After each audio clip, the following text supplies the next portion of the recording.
सो meanwhile जब तक other students भी ज्वाइन करते हैं, सो आज बेसिकली हमारा सेकंड सेशन है। कल हमने पहले सेशन में फाइनेंशियल स्टेटमेंट को डिस्कस किया बिल्कुल स्टार्टिंग लेवल पर। तो आई गेस आप सभी ने उस लेक्चर को प्रॉपरली रिवाइज कर लिया होगा। सो जो भी आप लाइव क्लास में पढ़ते हैं उसको 100% रिवाइज करके आइए, क्योंकि जैसे ही हमारी यूनिट कंप्लीट होगी हम उसके एमसीक्यू भी क्लास में सॉल्व करने वाले हैं। तो मेरी आप लोगों से रिक्वेस्ट है कि हम एक मिशन पे हैं। 2024 में आपका यूएससीए में 100% आपने पास करना है और बहुत ज्यादा डेडिकेशन के साथ में हम लोग स्टडी करेंगे। तो मैं उम्मीद करता हूं कि आप लोग, कितने लोगों ने वापस से लेक्चर पूरा देख लिया कि हाँ सर हम 100% कंप्लीट करके आए हैं और पूरा लेक्चर हमको समझ में आया है? हैं क्लास में ऐसे बच्चे जो दोबारा रिवीजन कर लिया है? कल तो वैसे बेसिक लेवल का लेक्चर था, ठीक है, कुछ बच्चे पढ़ के आए हैं, दैट्स वेरी गुड। चलिए तो 1-2 मिनट में हम स्टार्ट करते हैं। तो आज का लेक्चर भी बहुत इंपॉर्टेंट लेक्चर होने जा रहा है और बेसिकली मैंने आपको बताया है कि यूएससीएमए में थ्योरी सेगमेंट बहुत ज्यादा डिटेल में कवर किया जाता है। तो थ्योरी के ऊपर बहुत ज्यादा स्पेसिफिक फोकस कीजिए। कल आप लोगों ने 2-3 क्वेश्चन करे थे, उसमें से आपने देख लिया होगा कि थ्योरी सेगमेंट था।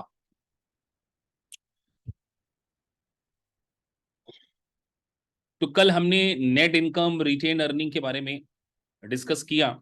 आज कुछ और टेक्निकल चीजों को हम क्या करेंगे, डिस्कस करेंगे। अब सर हम बात कर रहे थे फाइनेंशियल स्टेटमेंट के बारे में बात कर रहे थे।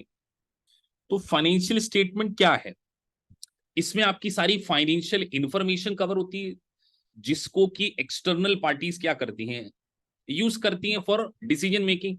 ये बात आप लोगों ने सीख ली थी।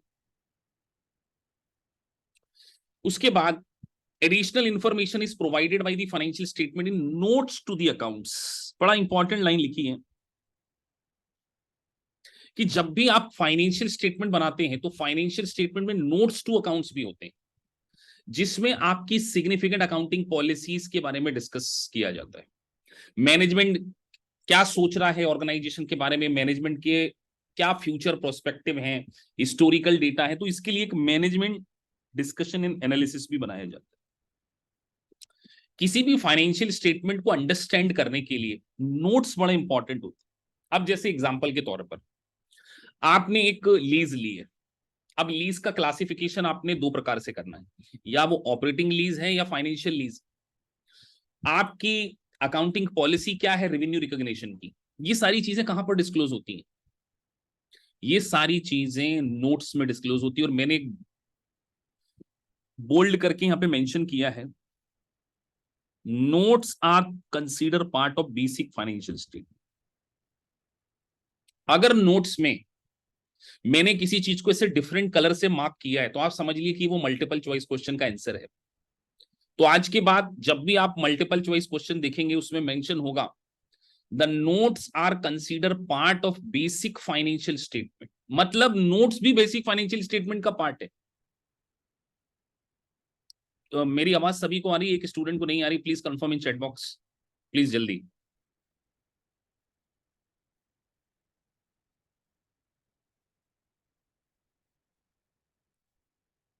लाउड एंड क्लियर, बाकी सबको आ रही है, इसका मतलब आपका वो चेक कर लीजिए ऑडियो। तो सर आप बोल रहे थे कि जो नोट्स होते हैं वो बेसिकली क्या होते हैं, बेसिक फाइनेंशियल स्टेटमेंट का पार्ट होते हैं। और हमने पहले दिन ही सीख लिया था सर कि जो भी फाइनेंशियल स्टेटमेंट होते हैं वो किसके अकॉर्डिंग बनाए जाते हैं, एज पर गैप। कितने स्टूडेंट को गैप का फुल फॉर्म पता है? What is the full form of gap? Generally accepted accounting principle. ये क्या है? अकाउंटिंग के रूल्स हैं, अकाउंटिंग प्रिंसिपल है, या अगर और भी नटशेल में कहें अकाउंटिंग पॉलिसीज। ये क्या है? अकाउंटिंग पॉलिसीज है। तो जितने भी फाइनेंशियल स्टेटमेंट बनाए जाते हैं वो किसके बेसिस पर बनाए जाते हैं? यूएस गैप के बेसिस पे बनाए जाते हैं। और आपको नोट्स टू अकाउंट्स में सिग्निफिकेंट अकाउंटिंग पॉलिसीज। चलिए अगर मैं आप लोगों से पूछूं एक अकाउंटिंग पॉलिसी का नाम बताइए, अगर आपसे पूछा जाए कि accounting policy give me example of one accounting policy, अगर आपने अपने ग्रेजुएशन लेवल पर पढ़ी हो अकाउंटिंग पॉलिसी, किसी को पता हो? सर इन्वेंट्री वैल्यूएशन हम फीफो से करें, लीफो से करें, वेटेड एवरेज फॉलो करें, ये क्या है? Basic accounting policy. तो अब अकाउंटिंग पॉलिसी को क्या करते हैं, नोट्स टू अकाउंट्स में डिस्क्राइब करते हैं, describing significant accounting policy. Consolidation करना है, किस तरीके से कंसोलिडेशन होगा, ये क्या है हमारी अकाउंटिंग पॉलिसी। हमें रेवेन्यू को रिकॉग्नाइज करना है, रेवेन्यू को रिकॉग्नाइज करने की हमारी क्या पॉलिसी है, ये सारी चीजें आप क्या करते हैं, नोट्स टू अकाउंट्स में डिस्क्राइब करते हैं। इसके साथ साथ फाइनेंशियल स्टेटमेंट को प्रिपेयर करने के लिए हम बहुत सारे अकाउंटिंग एस्टिमेट्स भी लेते हैं। सर ये अकाउंटिंग एस्टिमेट कैसे होते हैं, कोई एग्जाम्पल? आपने बैलेंस शीट बनाई है, बैलेंस शीट डेट पर आपके अकाउंट रिसीवेबल आ रहे हैं, क्या आ रहे हैं, अकाउंट रिसीवेबल, लेट्स से $10,000 के। अब आपको लगता है कि इस $10,000 में से 10% डाउटफुल हो सकते हैं, ये क्या हो सकते हैं, फ्यूचर में बेड डेप्स हो सकती है। तो आपने इस $1,000 का प्रोविजन किया है।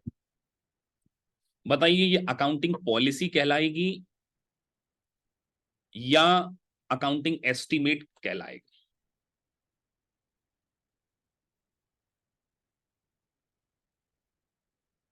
सर ये पॉलिसी है या एस्टिमेट है, आप मुझे बताइए। आप एस्टिमेट कर रहे हैं या फिक्स रूल है कि हर साल इतने डूबते ही हैं मेरे? पॉलिसी क्या होती है, पॉलिसी के बेसिस पर आप अकाउंटिंग करते हैं, और आप एस्टिमेट कर रहे हैं कि मैंने $100,000 का गुड्स क्रेडिट पे सेल किया है, और मैं एस्टिमेट कर रहा हूं कि 10% अकाउंट रिसीवेबल डिफॉल्ट कर सकते, तो ये क्या है मेरे लिए, अकाउंटिंग एस्टिमेट है। एक और एग्जांपल लेते हैं, आपकी कंपनी एक मैन्युफैक्चरिंग कंपनी है, उसने कोई ऐसा प्रोडक्ट बनाया, उस प्रोडक्ट को यूज करके आपके कस्टमर की तबीयत खराब हो गई। अब मुझे बताइए, उसने आपकी कंपनी के ऊपर कोर्ट केस कर दिया, लिटिगेशन पे मैटर चल रहा है, और आपको लगता है कि लिटिगेशन आपके अगेंस्ट में आ सकता है और आपको $50,000 का कॉम्पनसेशन देना पड़ सकता है। बताइए ये अकाउंटिंग एस्टिमेट है या अकाउंटिंग पॉलिसी, क्या लगता है? सर ऑब्वियस सी बात है, यहां पर मैनेजमेंट अजम्पशन ले रहा है कि 50,000 का हो सकता है, मतलब जो डिसाइडेड नहीं है, जो फ्यूचर में एग्जैक्ट अमाउंट आप डिसाइड नहीं कर सकते, तो वो क्या कहलाएगा, अकाउंटिंग एस्टिमेट कहलाएगा। तो रेवेन्यू रिकॉग्निशन क्या एस्टिमेट बेसिस पे होती है, कि मैंने किसी को गुड्स बेच दिया, अब मुझे अपनी सेल रिकॉर्ड करना है, ये एक्चुअल है या एस्टिमेट है?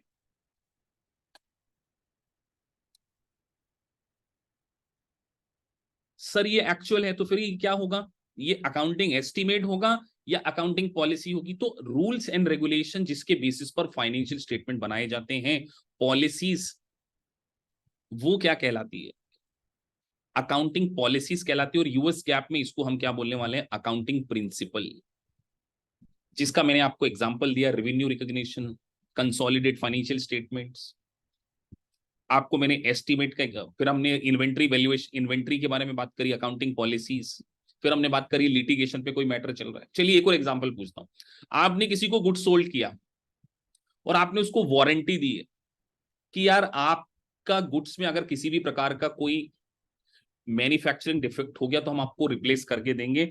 आपने $10,000 का गुड्स सेल किया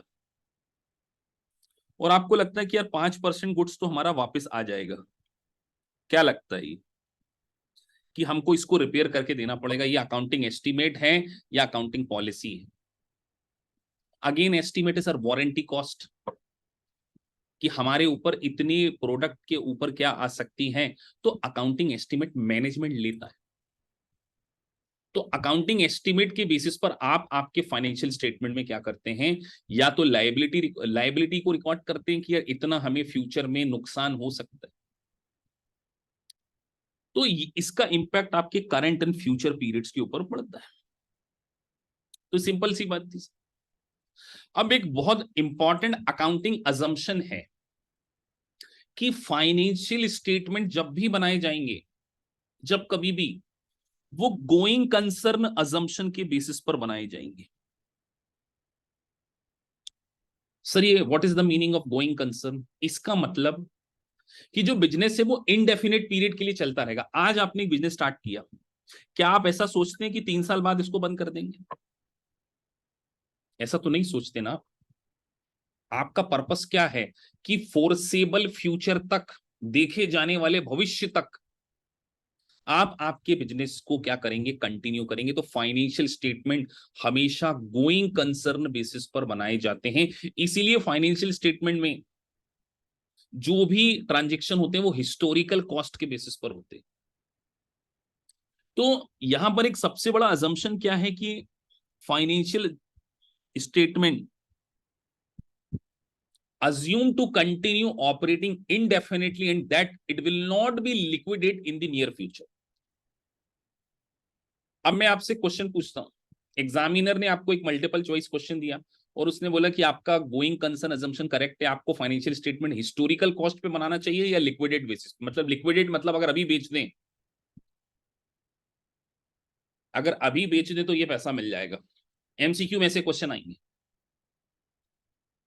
आप बताइए क्या आंसर करेंगे। तो ऑब्वियसली बात है सर, जब आपने बोल दिया कि गोइंग कंसर्न अजम्पशन एप्रोप्रिएट है, इसका मतलब हमें हिस्टोरिकल कॉस्ट पर ही अपने फाइनेंशियल स्टेटमेंट को क्या करना पड़ेगा, बनाना पड़ेगा। उसको लिक्विडेट वैल्यू पर नहीं बनाना है।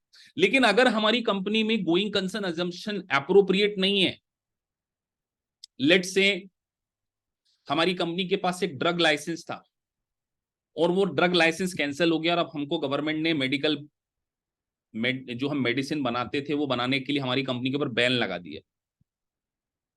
अब मालूम है कि गवर्नमेंट में जो लाइसेंस दिया है मेडिसिन बनाने का, वो लाइसेंस तो पूरी तरीके से कैंसिल हो गया। अब हमारा ऑर्गेनाइजेशन आगे मेडिसिन नहीं बना पाएगी, तो हमारा गोइंग कंसर्न अजम्पशन नहीं है। तो बताइए, एक आपकी प्लांट बुक वैल्यू थी उसकी $10,000, लेकिन अगर उसको लिक्विडेट करने जाए तो $8,000। बताइए बैलेंस शीट में उस प्लांट एंड मशीनरी को किस पे लिखेंगे, $8,000 पर या $10,000 पर? ऑब्वियसली बात है सर, $8,000 पर, क्योंकि ये क्या हो गई, लिक्विडेट वैल्यू। क्योंकि आपका वो ड्रग लाइसेंस इतना इंपॉर्टेंट था कि अब आपका गोइंग कंसर्न अजम्पशन एप्रोप्रिएट नहीं है। आपकी कंपनी 1 साल के अंदर लिक्विडेट हो जाएगी और बंद हो जाएगी। तो this is the example of going concern. तो दो बातें याद रखनी है, अगर गोइंग कंसर्न एप्रोप्रिएट है, historical cost. Sir going concern appropriate नहीं है, लिक्विडेट वैल्यू, बात खत्म। इसी के ऊपर मल्टीपल चॉइस क्वेश्चन आने की प्रोबेबिलिटी, इसके अलावा आपसे कुछ नहीं पूछ। अब सर बैलेंस शीट हम चैप्टर पढ़ रहे हैं, हम क्या पढ़ रहे हैं सर, बैलेंस शीट चैप्टर। तो बैलेंस शीट में एक बेसिक अकाउंटिंग इक्वेशन को हमने पढ़ना है और समझना भी है। मैं बहुत सारे क्वेश्चन आज आपसे पूछने वाला। एक इक्वेशन आपको देखने को मिल रहा होगा, assets is equal to liability plus stock holder equity. Assets equals liability plus stock holder equity. Equity मतलब जो ऑनर का फंड है। हम ये कह सकते हैं इक्विटी का दूसरा नाम होता है नेट असेट।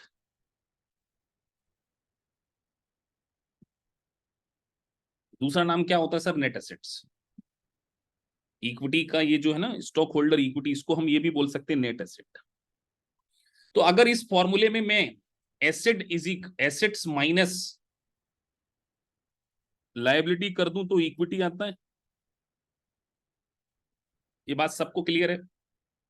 किसी को डाउट तो नहीं है कि सर यस आपने बिल्कुल सही बोला सर, आपने लायबिलिटी इधर ट्रांसफर कर दी, एसेट्स में से लायबिलिटी चली गई तो नेट एसेट्स आ गई। हम 11th क्लास में इक्वेशन को सीख चुके हैं, लेकिन यहां पर यूएससीएमए में इंटरप्रिटेशन इन्वॉल्व है। अब वो इंटरप्रिटेशन में आपसे पूछूंगा। आप मुझे आंसर देंगे एक एक करके।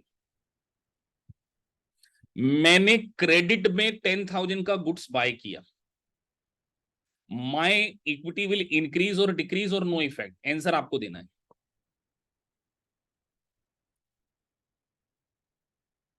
इक्विटी विल इंक्रीज, डिक्रीज और नो इफेक्ट। मैंने $10,000 का गुड्स क्रेडिट में बाय किया है। एग्जामिनर ने ये क्वेश्चन आपसे पूछ लिया, क्या दोगे? जिसको जो लगता है वो आंसर दे दे। सर आपने बोला asset is equal to liability plus equity, ये आपने यह छोटा सा लिख दिया। तो सर स्टॉक खरीदा तो 10,000 से स्टॉक तो बढ़ जाएगा, बट लाइबिलिटी भी तो 10,000 से बढ़ेगी।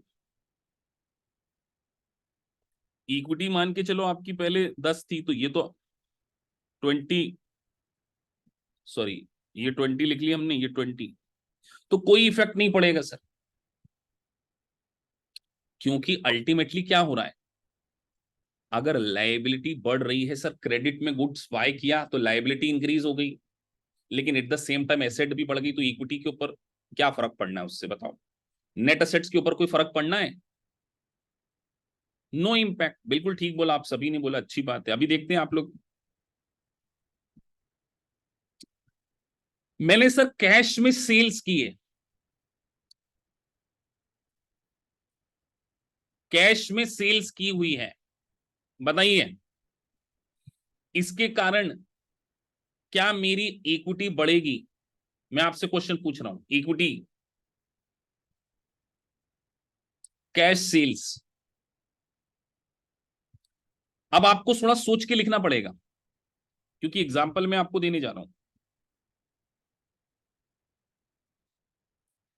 सर पहले आप यहां पर एक चीज लिख दो कि हमारी एक एसेट्स थी 100 रुपए, लायबिलिटी और इक्विटी ये भी लिख देते हैं। लायबिलिटी थी 50, इक्विटी थी 50, ठीक है। तो आपने लेट से 10 रुपीज का गुड्स बेचा, वो तो कॉस्ट पे कम हो गया, 90 हो गई। बट हमने देखा जाए तो वो गुड्स एक 15 में बेचा होगा। ऐसा तो नहीं ना कॉस्ट पे बेचेंगे, 10 का गुड्स में 15 पे सेल कर रहा हूं। एग्जामिनर आपको ऐसे थोड़ी लिख के देगा, आपको तो सोचना पड़ेगा कि सर 10 का गुड्स कम कम हो गया, लेकिन 15 से अकाउंट रिसीवेबल बढ़ गए, तो ये तो 105 हो गया। लाइबिलिटी 50 है, ये जो आपने 10 का गुड्स, 10 का गुड्स सेल किया है 15 में, तो 5 रुपए का प्रॉफिट कमाया, वो प्रॉफिट इक्विटी में ही आएगा कि नहीं आएगा? तो आप लोगों ने क्यों बोला कि सर ये कांस्टेंट रहेगा?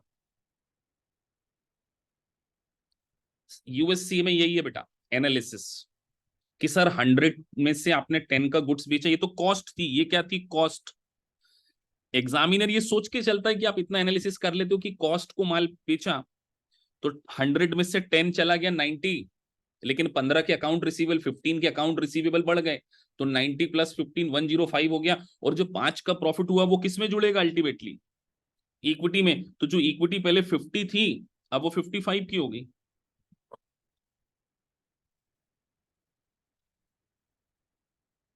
चलिए अगला क्वेश्चन आपसे पूछते हैं। डेप्रीशिएशन एक्सपेंसेस के कारण इक्विटी विल इंक्रीज, डिक्रीज और नो इंपैक्ट?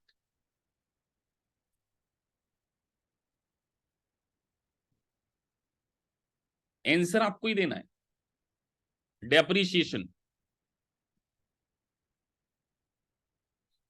सर फिर से ले लेते हैं एग्जांपल। ये आपकी एसेट्स थी 100 की, 50 की लाइबिलिटी, 50 की इक्विटी, 10 रुपए से डेप्रीशिएशन लगाया तो एसेट्स तो 90 की हो गई सर। और ये जो डेप्रीशिएशन है ये बेसिकली क्या है? सर डेप्रीशिएशन बेसिकली हमारा एक्सपेंसेस है। डेप्रीशिएशन क्या है? एक्सपेंसेस है ना।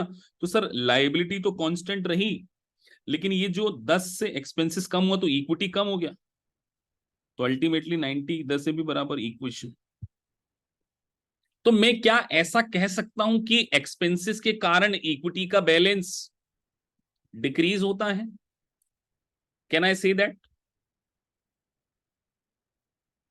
कि नहीं ये बात नहीं कह सकता? बताइए आप। और मैं क्या ये भी कह सकता हूं कि सर इनकम के कारण इक्विटी का बैलेंस बढ़ता है, इंक्रीज होता है?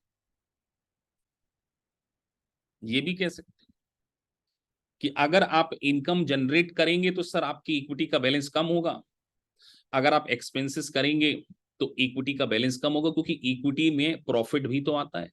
तो ऐसे एनालिसिस करना पड़ेगा। इसका मतलब सर हमें हर छोटी छोटी, यही थ्योरी है बेटा। मैं आपसे क्या बोल रहा हूं कि यूएससी में थ्योरी, तो थ्योरी का मतलब ऐसा नहीं कि को रट्टा मारना है। तो कंपनी का जो कैपिटल स्ट्रक्चर होता है वो दो चीजों से मिलकर बनता है, एक लायबिलिटी से मिलकर बनता है और एक इक्विटीज। लायबिलिटी आउटसाइडर प्रोवाइड करते हैं, लाइक आपने किसी से लोन लिया है, और जो कंपनी के ओनर होते हैं, जो इन्वेस्टर होते हैं, वो बेसिकली क्या करते हैं, स्टॉक होल्डर इक्विटी। तो आपको कैपिटल स्ट्रक्चर किसी कंपनी का दो चीजों से डिजाइन होता है, लायबिलिटी प्लस इक्विटी। और liability plus equity is equal to total assets. Liability plus is equal to equity is equal to total assets. तो एक ऑर्गेनाइजेशन में, अब मैं आपसे एक एमसीक्यू पूछूंगा बहुत अच्छा सा। एक ऑर्गेनाइजेशन, आप दो कंपनी को कंपेयर कर रहे हो बेटा, एज ए इन्वेस्टर आप सोचना, एक कंपनी में लायबिलिटी का रेशियो 20% है, एक कंपनी में लायबिलिटी का रेशियो 30% है। किस कंपनी में इन्वेस्ट करना पसंद करोगे? देखो डिसीजन मेकिंग वाली पोजीशन पे आ गए। दिस इज ऑल अबाउट यूएससीए में 20% कंपनी और 30%। आंसर आपको देना है फटाफट, ए बी सी, जिसमें आंसर सोचकर इमीडिएटली। मतलब सर यहां पर हम कह रहे हैं कि 100 रुपए की एसेट्स है तो 20 रुपए की लायबिलिटी है, और सर यहां पर 100 रुपए की एसेट्स है तो 30 की क्या है? तो क्या किसी ऐसी कंपनी में जिसके ऊपर डेट का पोर्शन बहुत ज्यादा हो उसमें इन्वेस्ट करना पसंद करोगे? नहीं करेंगे सर। तो प्रेफरेबल चॉइस हमारी क्या हो जाएगी? ये है यूएससीएम। दिस, इसी तरीके से आपको लर्न करना सीखना होगा अगर आप सच में यूएससीए में बनना चाहते हो। तो एक एक लाइन मोती है, क्या है? मोती। The capital structure consist amount contributed by liability. तो अगर किसी कंपनी की टोटल एसेट्स में लाइबिलिटी का पोर्शन ज्यादा है तो वो डेट वाली कंपनी। तो हम यहां पर ये कह सकते हैं सर, अगर किसी कंपनी का डेट इक्विटी रेशियो हाई हो वो बेटर है या लो हो वो बेटर है इन्वेस्टमेंट के पॉइंट ऑफ व्यू से? डेट इक्विटी रेशियो ऑब्वियस सी बात है सर, जिसमें डेट इक्विटी के कंपैरिजन में लो होगा उसी कंपनी में हम क्या करेंगे, इन्वेस्टमेंट करना प्रेफर करेंगे। तो सोचिए कि आपने अभी ज्यादा नहीं पढ़ा, आपने एक लाइन में कितना सारा एनालिसिस निकाल लिया, assets is equal to liability plus stock holder equity. और अगर आपने मेरी बेसिक क्लासेस देखी है तो मैंने इक्विटी का मतलब उसमें आपको पूरा अच्छे से समझाया हुआ है कि इक्विटी का एक्चुअल मीनिंग क्या होता है।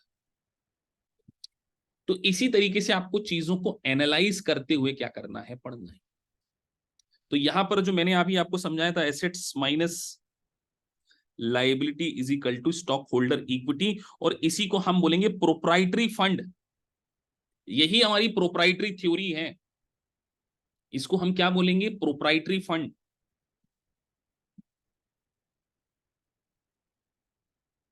अब मैं आपको एक एमसीक्यू फिर से दूंगा करने के लिए, पार्टिसिपेशन करने के लिए। अभी स्टार्टिंग कहां से करना है ऋषभ, आपको बताएंगे अभी क्लास में। आपसे दो तीन चीजें मैं पूछने जा रहा हूं। 2022 और 2023 में आप हैं, आपकी एसेट्स 10,000 से इंक्रीज हो गई,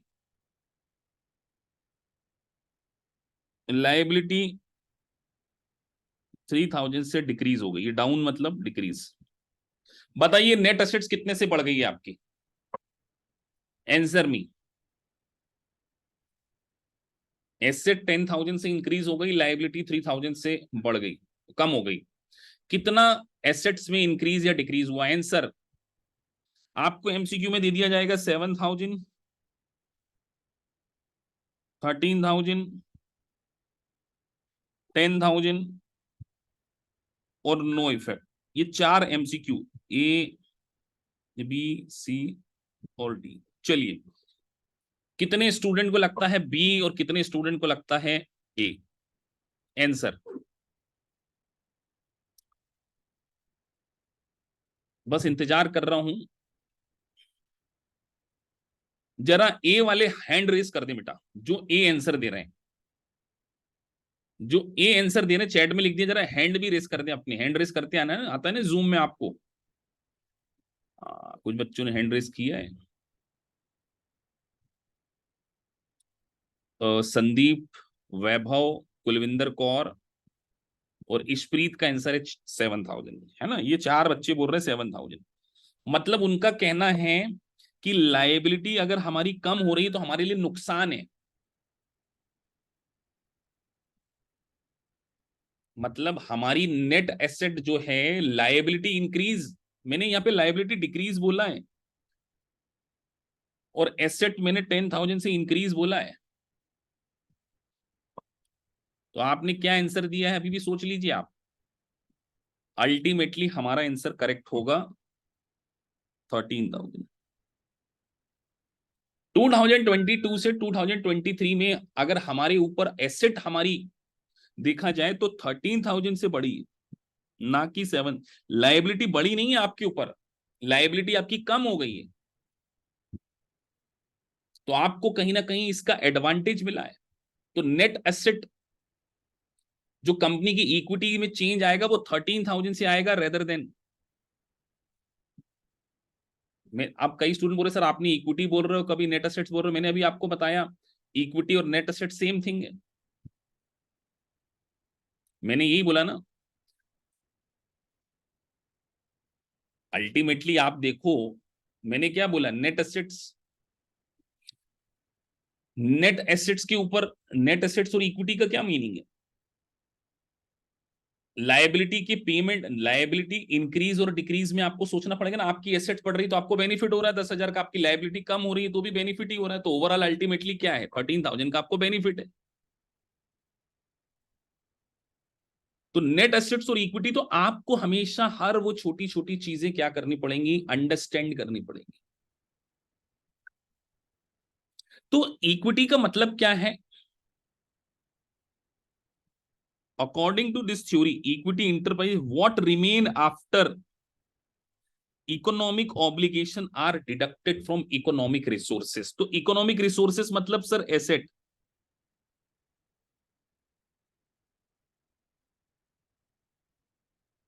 और सर ऑब्लिगेशन मतलब लायबिलिटी। तो एसेट्स और लायबिलिटी आपको पहचानते आना चाहिए। अभी मैं आपको एंड में एक और क्वेश्चन दूंगा, लेकिन अल्टीमेटली हमने क्या सोचना है सर, इक्विटी का मतलब क्या होता है? इक्विटी एक बहुत बड़ा शब्द है। इक्विटी मतलब रेसिडुअल इंटरेस्ट, सबको देने के बाद अगर कुछ बच जाए उसी को हम क्या बोलते हैं, इक्विटी। तो equity is a residual interest, कि अगर आपके पास 100 है,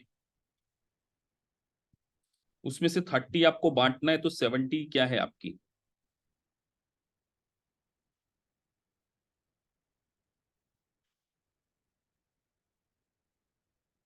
इक्विटी। तो अगर बांटना ज्यादा हो तो अच्छी बात है, या कम हो, कम बांटना हो तो अच्छी बात है। लॉजिक सर, 20 बांटना है तो मालिक को 80 मिलेगा, तो ये वाली पोजीशन बेटर होगी। तो जितना डेट का पोर्शन कम होगा उतना पोर्शन क्या है, एक ऑर्गेनाइज। आप चाहोगे कि आपके ऊपर लोन बहुत ज्यादा बढ़ जाए? नहीं चाहोगे ना बेटा कभी भी। Less distribution. चलिए आगे बढ़ते हैं। अब जो मैंने इक्वेशन आपको समझाया था उसको और एक एक करके अगर हम समझेंगे। अगर आप बोरो करते हो कैश, तो सर दो चीजें होती है, एक तरफ एसेट्स बढ़ता है, एक तरफ से लाइबिलिटी भी बढ़ती है। तो सर अगर मेरी एसेट्स पहले 100 थी, लाइबिलिटी 50 थी और इक्विटी भी 50 थी, मैंने बोरो किया 10 का, तो ये 110 हो गया, लाइबिलिटी 60 हो गई, इक्विटी 50। तो बताइए, अगर एग्जामिनर आपसे ये इक्वेशन बना के क्वेश्चन पूछ लेता है एमसीक्यू में कि बोरो करने से इक्विटी के ऊपर क्या इंपैक्ट पड़ता है, तो क्या बोलोगे?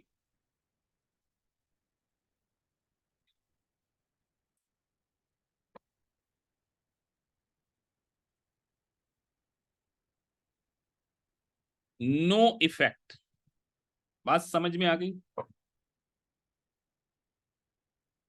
एग्जाम्पल आपके सामने कि सर आपने 10, पहले आपने 100 लिखा, इधर 50 लिखा, ये जो 50-50 पहले 100 थी, हमने 10 का बोरो किया तो 110 हो गया, लेकिन इधर 10 से नोट पेबल भी बढ़ गए, तो 60 और 50, तो इक्विटी के ऊपर कोई इंपैक्ट नहीं पड़ा। अभी तो कुछ नहीं पड़ा ना। रिसीविंग कैश, प्रोवाइडिंग सर्विसेज, बताइए सर्विसेज प्रोवाइड करने से हमने कैश रिसीव किया, मैंने किसी को गुड सेल किया, या मैंने आप लोगों को कोचिंग प्रोवाइड की और मैंने आपसे फीस ली, बताइए व्हाट इंपैक्ट ऑन इक्विटी? जल्दी लिखते जाओ आंसर।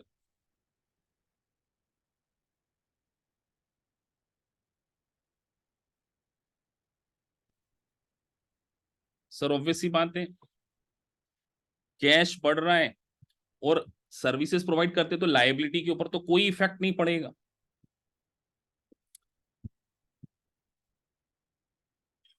अब सोचो एग्जामिनर आपको क्या क्या पूछ सकता है, सोचो इस एक जगह से। जैसे आपको एक फॉर्मूला पता है, working capital is equal to current minus current assets minus current liability, पता है कि नहीं पता है? 12th तो पढ़ी होगी आप लोगों ने, पढ़ी है ना? एग्जामिनर ने आपसे क्वेश्चन पूछा कि अगर हम किसी को गुड सेल करते हैं, वर्किंग कैपिटल के ऊपर क्या इंपैक्ट पड़ेगा, इंक्रीज, डिक्रीज और नो चेंज। चलिए आप लोगों को आंसर देना है, मैं आपका इंतजार कर रहा हूं। सभी लिखे आंसर। कई बच्चे लिख रहे हैं डिक्रीज हो जाएगी वर्किंग कैपिटल, कई इंक्रीज लिख रहे हैं, अपना अपना आंसर दो जो। तो एग्जाम्पल सर ले लेते हैं यही वाले। लेट से पहले आपके पास, आप एग्जाम में फंस जाओ तो इसे लिख के देखा करो कि सर कैश मेरे पास 100 था, लाइबिलिटी मेरी 30 की थी, तो मेरी वर्किंग कैपिटल पहले 70 थी। अब आपने बोला सर हमने कैश में सेल किया, हमने किसी को सर्विसेज प्रोवाइड की, हमने तो सर्विस बोला ना मैंने को, तो सर क्या होगा, मेरी जो पहले 100 थी, लेट से मैंने 10 रुपीज की सर्विसेज प्रोवाइड की, तो ये तो 110 हो गया। सर लाइबिलिटी तो आज भी मेरी 30, तो मेरी डब्ल्यू वर्किंग कैपिटल क्या हो गई, 80 हो गई, तो इंक्रीज। तो अब आप डिक्रीज क्यों लिख रहे हैं, किसी ने लिखा था डिक्रीज?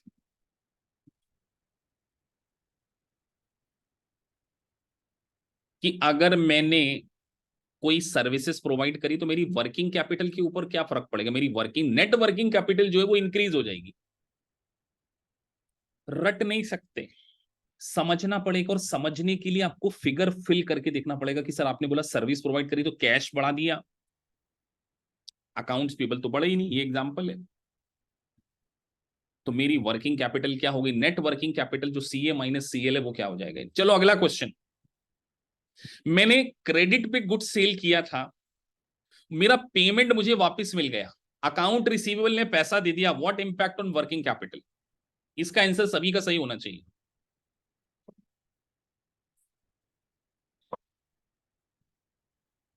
फटाफट लिखते चलो बेटा, इंक्रीज वाले इंक्रीज लिख रहे हैं, डिक्रीज वाले डिक्रीज लिख दें, और जो सोच सकते हैं वो कुछ और भी लिख सकते हैं। अब देखो, अब आपने एक चीज नोटिस करी है, अब मैं आप लोगों को बीच में इंटरप्ट कर रहा हूं, क्लास में 4-5 बच्चे पार्टिसिपेट कर रहे हैं, बाकी 26-27 बच्चे या तो नींद ले रहे हैं। मैं देख रहा हूं 5 to 7 पीपल आर रिस्पॉन्डिंग, बाकी कुछ नहीं बोल रहे। तो इससे क्या होगा, वो जो 20-25 बच्चे, अभी कितने बच्चे बैठे हैं राइट नाउ, 30, आधे तो आए नहीं, कुछ रिकॉर्डिंग में जाते हैं। अचानक फिर आपको जब एनालिसिस अभी नहीं कर पा रहे तो एग्जाम में कैसे करोगे? तो आपको ये बात बिल्कुल ध्यान रखना है कि सर ने इंटरेक्टिव सेशन ऑर्गेनाइज कराया है तो आप उसमें पार्टिसिपेट करें। अब मैं आपके क्वेश्चन का आंसर देने जा रहा हूं,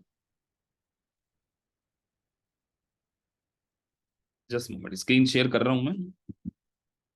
तो मैंने आपसे आंसर पूछा कि सर वर्किंग कैपिटल, आपने बोला क्या इंपैक्ट पड़ेगा अगर अकाउंट रिसीवेबल से पैसा आ गया। सर कोई इंपैक्ट नहीं पड़ेगा। सर प्रूफ कर दो।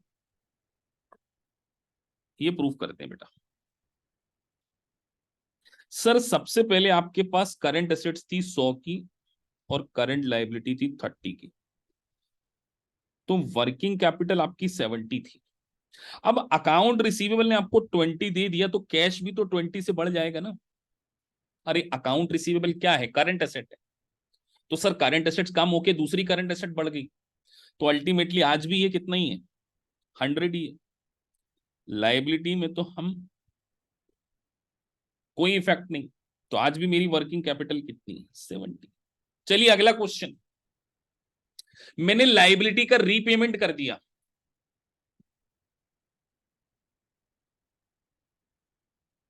लायबिलिटी का रीपेमेंट कर दिया, वर्किंग कैपिटल के ऊपर क्या इफेक्ट पड़ेगा? इंक्रीज, डिक्रीज और नो इफेक्ट?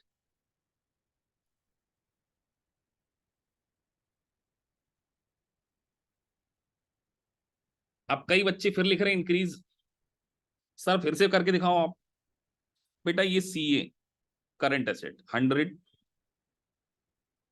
Current liability 30। मैंने लायबिलिटी का पेमेंट किया, करंट लायबिलिटी लेट से 10 का पेमेंट किया,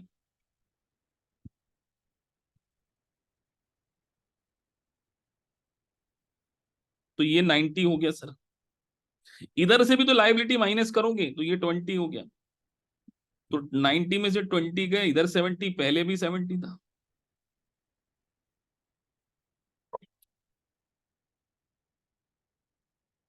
तो अब मुझे बताओ क्या एग्जाम को रट पाओगे आप?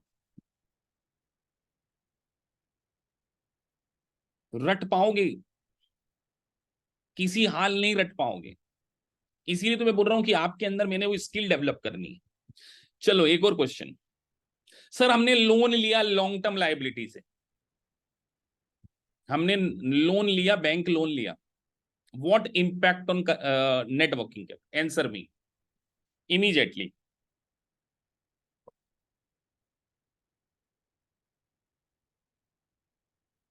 अब कई बच्चे लिख रहे हैं नो इम्पैक्ट, देखो अब फिर नहीं सोच पा रहे, फिर सर सोचवाएंगे।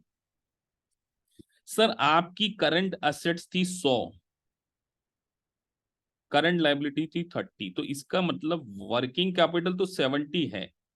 आपने बोला लोन लिया, तो सर लोन लिया तो कैश तो बढ़ गया 50 का, मान के चलो 50 का लोन ले लिया हमने, तो कैश तो करंट एसेट्स होती है ना, तो ये तो 150 हो गया। लेकिन करंट लायबिलिटी में कोई चेंज नहीं आया सर, क्योंकि हम तो लॉन्ग टर्म लायबिलिटी की बात कर रहे हैं। तो सर ये कितना हो गया? 120। तो सर पुराने लेवल से देखे जाएं तो ये क्या हो गया? इंक्रीज हो गया। ये क्या हो गया? इंक्रीज हो गया। तो मैं आपको यही बता रहा हूं कि आपको अपने माइंड को ब्रॉड करना होगा if you really want to get success in USCM exam. एक एक लाइन के ऊपर 4 से 5 एमसीक्यू अभी मैंने पूछ लिया आपसे। अब मैं एक और पूछूंगा, मैं मानूंगा नहीं जब तक आप लोग सही आंसर नहीं दोगे।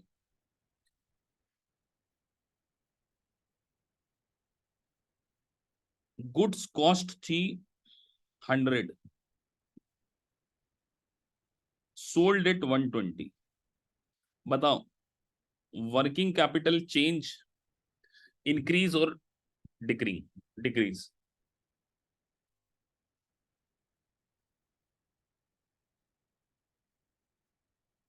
तो अब आप तुरंत बता दोगे सर ये तो इंक्रीज होना चाहिए। क्यों सर इंक्रीज होना चाहिए? सर क्योंकि current assets minus current liability होती है, तो सर एक स्टॉक 100 से कम भले हुआ है, stock is a current asset, but account receivable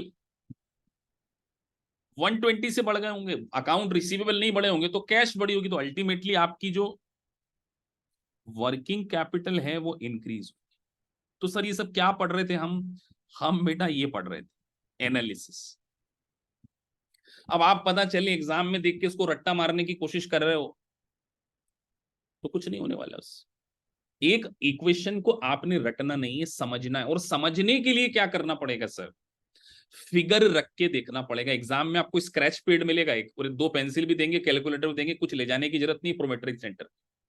तो वहां पर अगर इस टाइप के कोई क्वेश्चन आ जाए तो एक आर्टिफिशियल अपनी मर्जी से कोई फिगर रखकर आंसर एनालिसिस करो। अल्टीमेटली आपको ये पता होना चाहिए कि लायबिलिटी बढ़ने से क्या होता है, इक्विटी बढ़ने से क्या होता है, ये एनालिसिस आपको सीखना है। तो आज के अभी जो 40 मिनट हमने पढ़ा उसमें आपने बहुत कुछ सीखा है।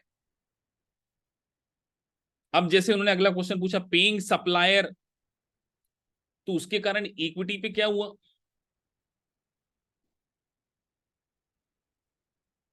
कोई इफेक्ट नहीं पड़ा। कोई इफेक्ट पड़ा है क्या? नहीं इफेक्ट पड़ा। तो ये एनालिसिस हमने यहां पर सीखा है। परचेसिंग इन्वेंट्री ऑन, अब हमने क्रेडिट्स पे गुड्स बाय किया तो सर इन्वेंट्री भी बढ़ जाएगी और लायबिलिटी भी बढ़ जाएगी। सीख के आ रहे हैं। Purchasing equipment with cash, cash कम हो गया, इक्विपमेंट बढ़ गया, तो अल्टीमेटली एसेट्स के ऊपर कोई इफेक्ट नहीं पड़ा। तो उनके पास ऑप्शन बहुत है आपसे एमसीक्यू पूछने के लिए। They have lots of options, बहुत चॉइस है उनके पास। आप थक जाओगे सोच सोच के, इतने एमसीक्यू बनाए जा सकते हैं। तो सर अल्टीमेटली आपको क्या ध्यान रखना है सर? एक चीज, total asset is equal to liability plus, ये आपका। और आपको ये हर चीज पता होना चाहिए, लायबिलिटी भी 2 चीज से, करंट प्लस नॉन करंट।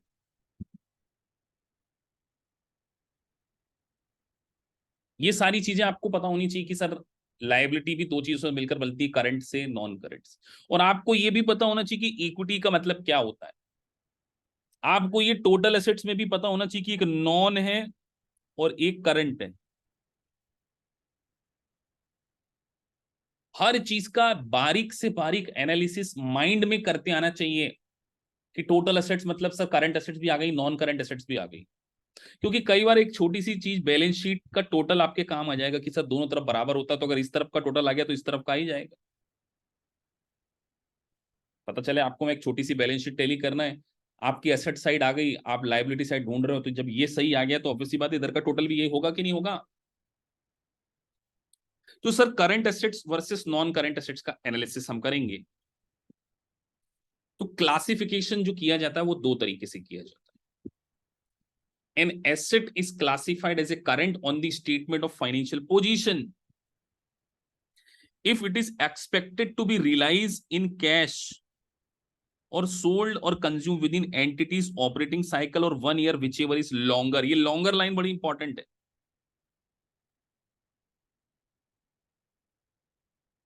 मतलब सर करंट एसेट्स वो होती हैं जो 1 साल और ऑपरेटिंग साइकिल दोनों में से जो ज्यादा हो उसमें रियलाइज हो जाए। क्या बोल रहे हो सर आप? मतलब सोचिए कि आपके पास इन्वेंट्री है, क्या पड़ी है? इन्वेंट्री पड़ी हुई है।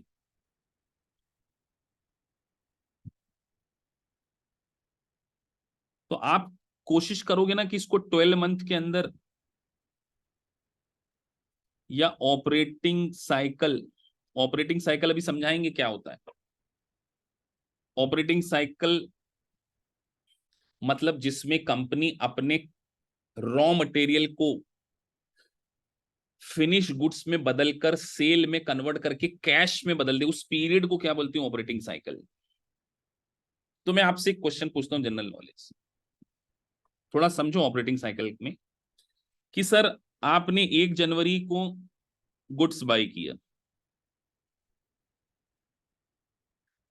10 जनवरी को इसको फिनिश गुड्स में बदला, 15 जनवरी को इसको बेच दिया अकाउंट रिसीवेबल, और 25 जनवरी को आपको अकाउंट रिसीवेबल से कैश मिल गया। बताओ आपका अकाउंटिंग साइकिल पीरियड कितना है, ऑपरेटिंग साइकिल पीरियड कितना इस क्वेश्चन में। ये गुड्स आपने बाय किया, 1 जनवरी को 10 जनवरी को फिनिश बनाया, और फिनिश से फिर अकाउंट रिसीवेबल बनाया, फिर इसको कैश बनाया। कितना आपका ऑपरेटिंग साइकिल पीरियड है? तो आप में से सभी ने बोला 25 डेज, वेरी गुड। तो अब अगला क्वेश्चन मैं आपसे पूछता हूं, ये पीरियड लॉन्गर रखना चाहोगे या shorter? Give me your answer.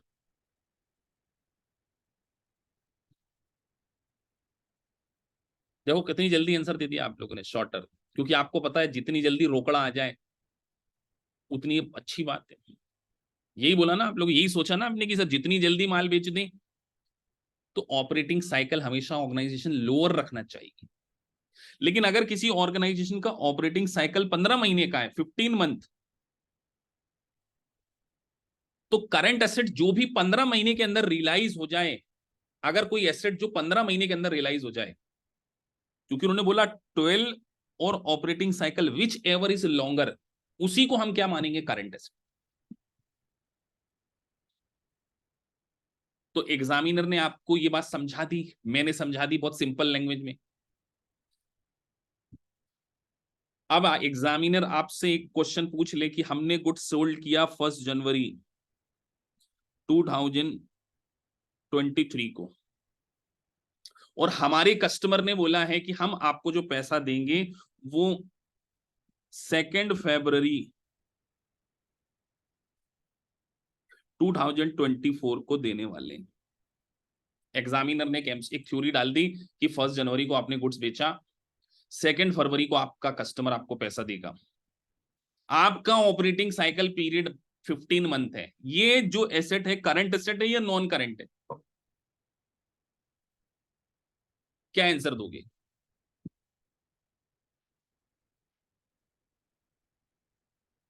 देखो कि अब कई बच्चे बोल रहे सर नॉन करंट देंगे। अब मुझे बताओ, क्या 1 जनवरी 2023 से लेके 2 फरवरी 2024 तक आपको 15 महीने से ज्यादा समय दिख रहा है यहां पर?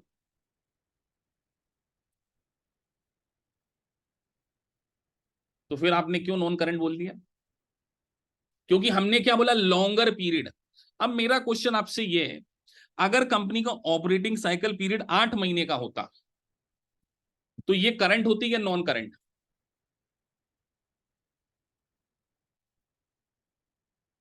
क्यों नॉन करंट हो जाती सर? क्योंकि 8 मंथ और 12 month which ever is longer, लेकिन ये तो 12 महीने से के बाद पैसा मिलने वाला है 2 जनवरी।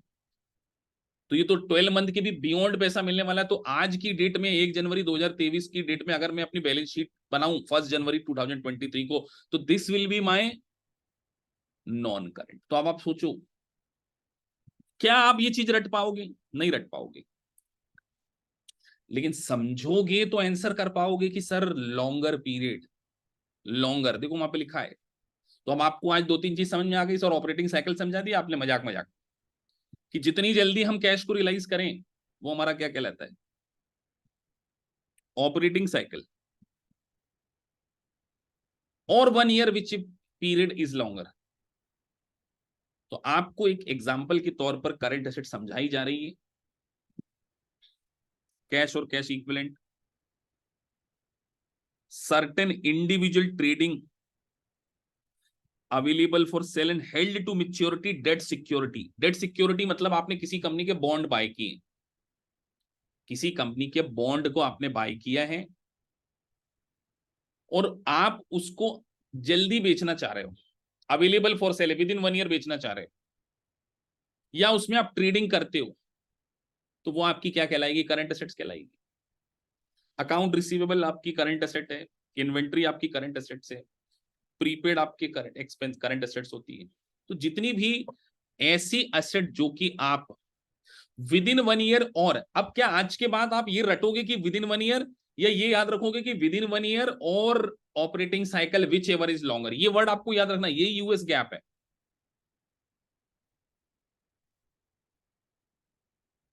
यही आपकी क्या है, यूएस गैप की टर्मिनोलॉजी। तो आपको इस बात का एनालिसिस डे वन से हो जाना चाहिए कि सर पढ़ना तो पड़ेगा यहाँ पे, और तगड़े लेवल पे पढ़ना पड़ेगा। देखो लाइनों के बीच के मतलब है यहाँ पे। अब सर अगर आपको करंट समझ में आ गई तो मुझे बताओ नॉन करंट किसको बोलेंगे, जरा मेंशन करो चैट बॉक्स में।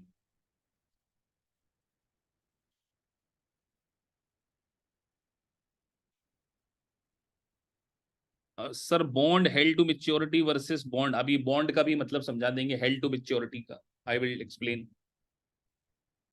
सर नॉन करंट किसको बोलेंगे? सर नॉन करंट वो होगी जो करंट नहीं है, और करंट समझ लिया मतलब which is realisable within 1 year, और operating cycle whichever is longer क्या है, करंट है। तो हम ये कहना गलत हो जाएगा which is beyond the 1 year, Piyush Pandey.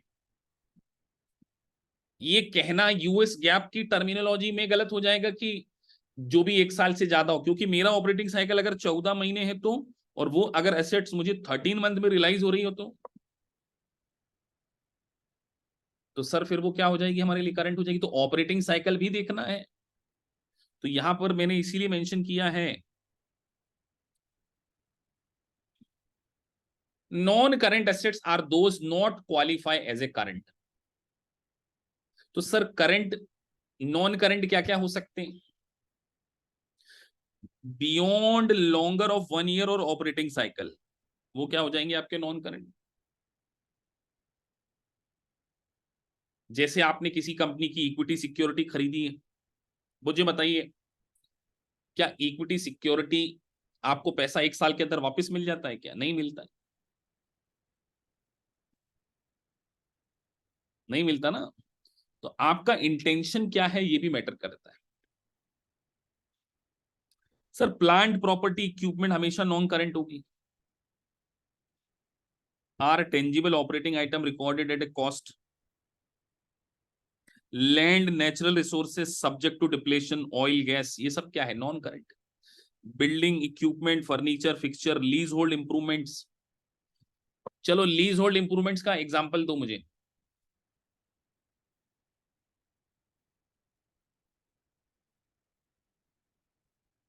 तो सर लीज होल्ड इंप्रूवमेंट मतलब आपने किसी से कोई लैंड लीज पे लिया।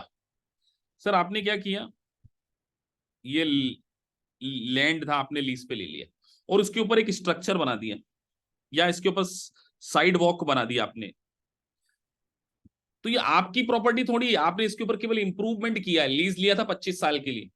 तो ये सब क्या है, non current assets, lease hold improvement. आप आने वाले समय में एक वर्ड पढ़ेंगे, lessee right of use assets, अभी नहीं समझाऊंगा बेटा, ये वर्ड नया होगा आपके लिए, लेसी। जब लीज का टॉपिक पढ़ेंगे तो वहां समझाएंगे। जब आप लीज पढ़ोगे तो ऑटोमेटिकली लेसी का समझ में आ जाएगा कि हमने कोई प्रॉपर्टी ली है रेंट पे, और अगर वो फाइनेंस लीज होती है, तो जो फाइनेंस लीज होती है वो हमारी जनरली जितना लॉन्ग टर्म के लिए है तो वो नॉन करंट कहलाती है। सर हमने इंटेंजिबल एसेट जिसका कोई फिजिकल सब्सटेंस नहीं है, पेटेंट गुडविल, ये सब क्या है आपके लिए, नॉन करंट। तो आपको सिर्फ एक डेफिनेशन याद रखना है, विच एवर इज लॉन्गर। क्या है बेटा, क्या याद रखना है, विच एवर इज लॉन्ग। तो अब कई बच्चे चैट में लिख रहे हैं, एक सेकेंड,